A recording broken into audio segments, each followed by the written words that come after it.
In today's video, you will learn about how higher education institutions should choose applicants who will become successful students as well as exceptional leaders and alumni of the future. Let's talk about holistic success.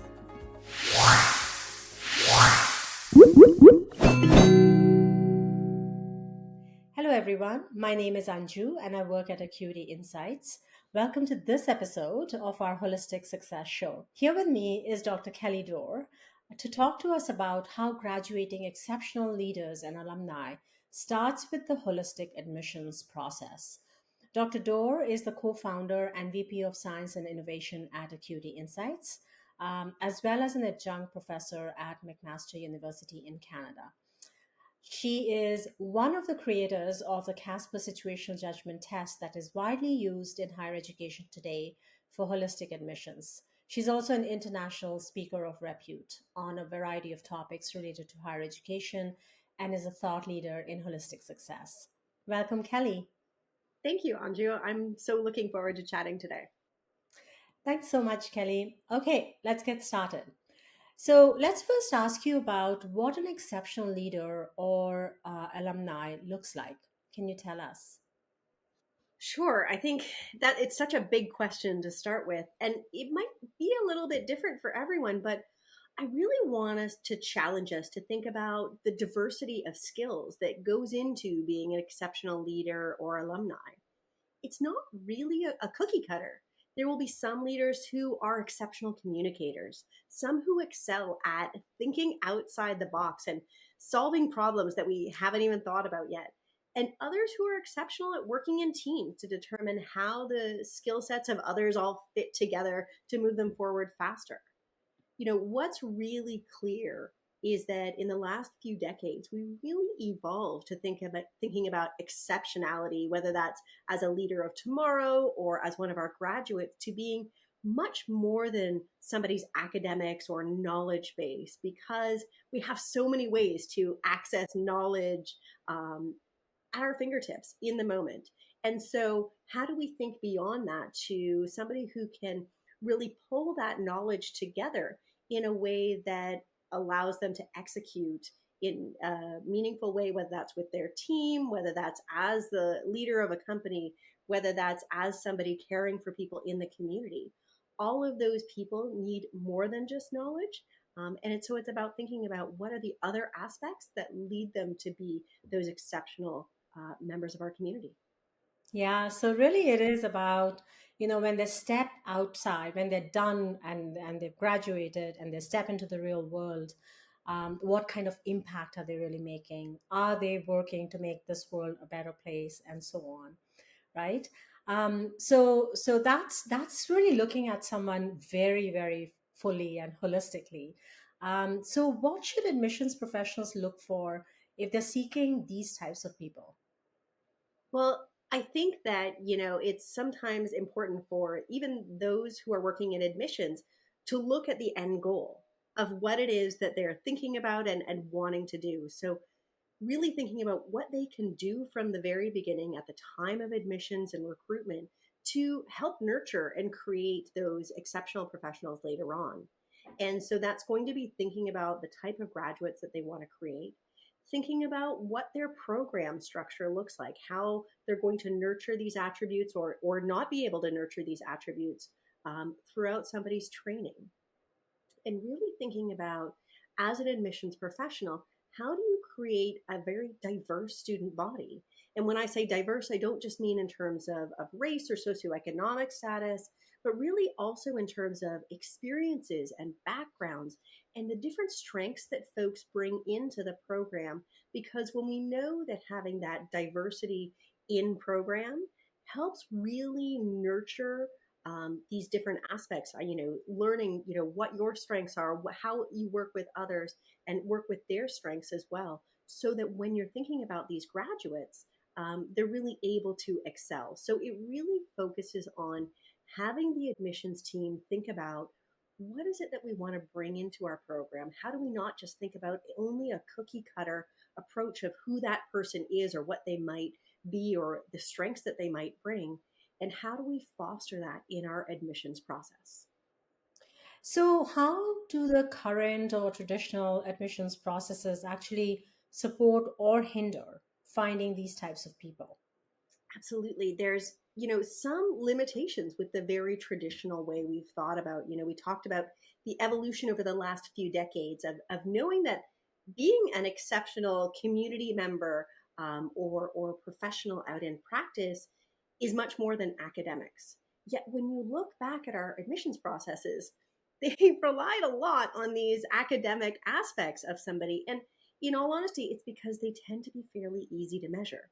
So we've relied on GPA or standardized tests of knowledge, but that can have two big problems.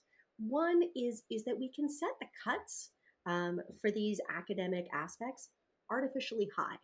And what I mean by artificially high is we set them high to manage numbers because we know we can only look at a few, or we want to express prestige about our program by having, a very high GPA average. But what that means is that we're losing a lot of potential students who actually could do well in our program. I think I would challenge us to say, what actually is the minimum academic needs for our program? And is it as high as we've set them before? But also, when you just use these academic tools, it means that you're really not looking at well rounded folks all the time. You're only looking at one tiny piece of who these applicants are. And well, it's an important piece. You want to make sure that they're going to be able to get through the program. It's not the only thing that tells you about who they are and what they're doing. So we really need to look back and say, are there other ways that we can learn about them as a whole person? And Anju, unfortunately, some of the ways that we've looked historically and more traditionally at who they are as a whole person have some limitations as well.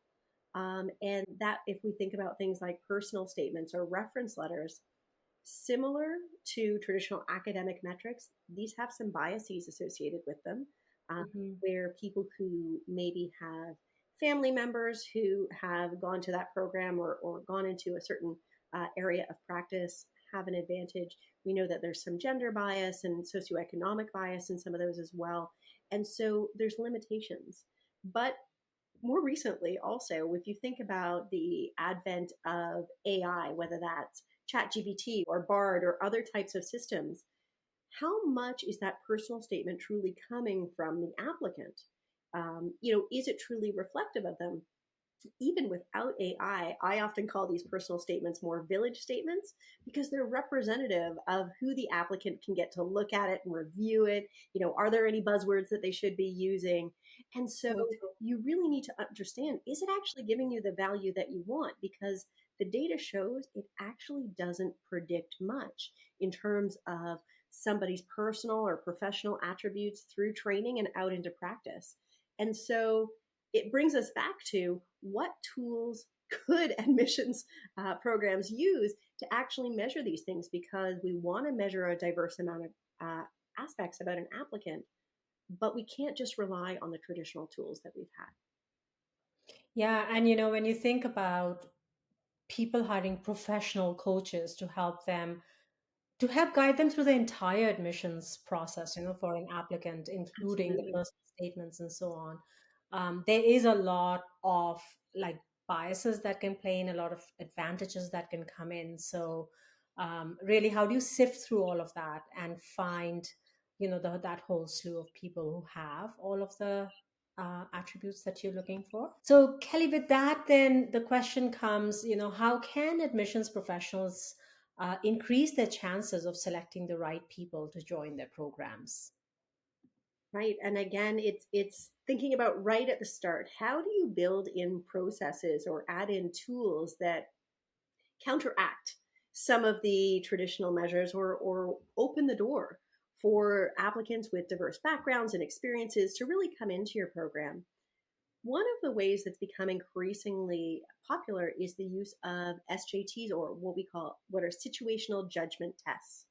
So situational judgment tests are, something that have a long history in whether it's the military or human resources, where applicants would see a variety of different scenarios And historically, they used to respond in terms of looking at a list of pre prescribed responses and ranking them or picking the most appropriate response. But more recently, we've developed the Casper test, which is an online situational judgment test, which goes a little bit beyond these fixed responses and actually allows applicants to watch a scenario or read a scenario and then answer by either typing or verbally describing, as I'm doing right now, what they would do, but why they would take that course of action.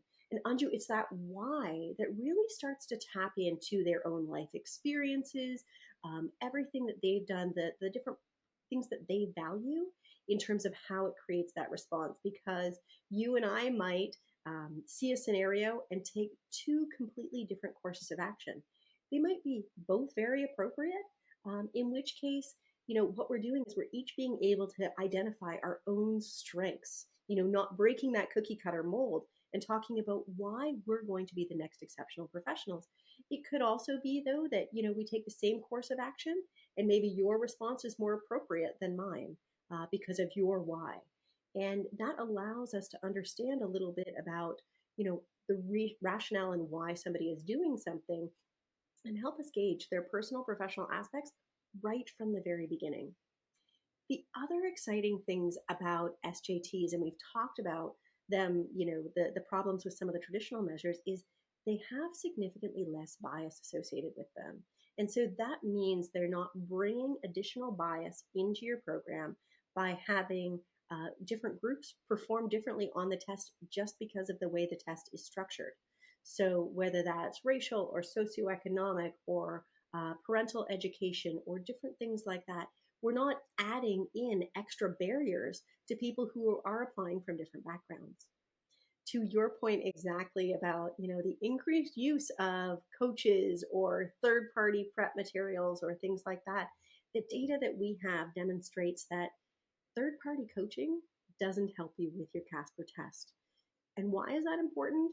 Because if coaching helps you with the test, then that means we're just adding more bias back into the process. We're creating an advantage for people who can afford to pay or afford to access these types of services, where we really want to create the most equitable process possible while still having really strong evidence. And so, what I mean by that is Casper creates a fair admissions process while still predicting somebody's future performance. So we talked about personal statements where students and programs are putting a lot of effort into either the creation or the reading of those things, but it doesn't tell you anything at the end of the day. Casper, on the other hand, is written just once by applicants and sent to all the programs that they're applying to. Um, and so, meaning they only have to do it once rather than spending days or hours doing it. And it doesn't add that additional burden of extra work and extra resources for programs or for applicants. Thanks for that, Kelly. So, can admissions teams actually see how each applicant is responding, and is that how they make the decision on, whether someone is the right candidate or not? Right, great question. Instead, we actually have a diverse pool of community members who are evaluating that applicant. So it's the people who are going to be evaluating the professionalism of these folks after they've graduated, when they're interacting and engaging with the community. So, what that means is two things. We do a lot of training, including implicit bias training and others, to make sure that our raters are prepared to evaluate without significant impact or adding additional bias to the test, all of these applicants. They're also rated relative to one another. So all folks applying to a single program are rated relative to each other so that you can get a sense of how they're doing relative to the rest of the applicant pool. That means what a program sees is just their overall Casper score. It's an easy to add in, digestible number, very much like a GPA or a standardized academic score, that's easy to include into your admissions process, easy to add in from the very beginning, so that you're balancing out looking at just their academics and actually getting a broader picture of who they are as a whole person right from the start. Yeah, that's great. And, like right at the start of the show, we talked about graduates who can actually have a positive impact when they step into their communities. And this is almost like a community interview to determine, right? Do you have what it takes to be really effective and be really positive, a positive leader when you actually become the professional. Absolutely. So yeah, so great to learn about that whole process. So if we had to sort of summarize all of this into three key takeaways for admissions teams, if they're looking to put in the right processes to find and really graduate these exceptional people who will be great leaders in the communities going forward, what would those three things be? I think first, I would start off by saying determine what attributes make exceptional leaders or alumni in your program. Who are you trying to graduate? What is the different types of strengths that you want to see in your graduates? It's not just a cookie cutter, it's a wide variety of things that you want to add in. Then think about how you measure those attributes very, very early on. So, how do you bring in folks with diverse strengths, with opportunities to succeed in your program, and come together and connect as students within your program to help build on each other's strengths? And finally, make a statement. So consider the fact that what you're doing in your admissions process actually makes a statement about what you value or what you believe in is important in your graduates. So if you're only measuring academics at the time of admissions, that's your statement of who can be successful, who can succeed. And rather, if you broaden that, if you start thinking more about the whole person and their holistic success, what that impacts is not only just your applicants themselves, but who you can recruit. You're opening the door to lots of other folks who may now really become interested in your program because they understand that you are interested and you care about their holistic future success, not just their marks and grades coming in, but you want them to be representatives of your program, of the profession broadly as they go out into the community as graduates.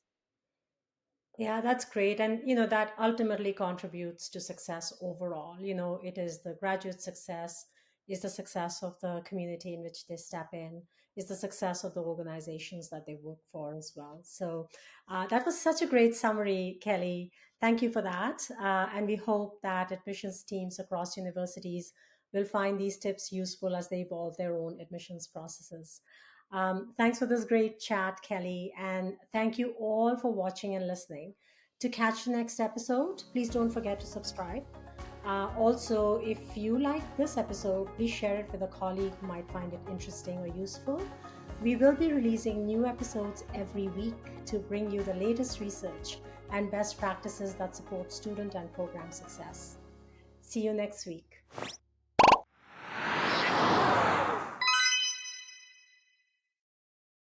If you enjoyed this episode of our Holistic Success Show, please be sure to check out our other episodes and don't forget to subscribe. We have new episodes coming out every week, so hope to see you as a subscriber soon.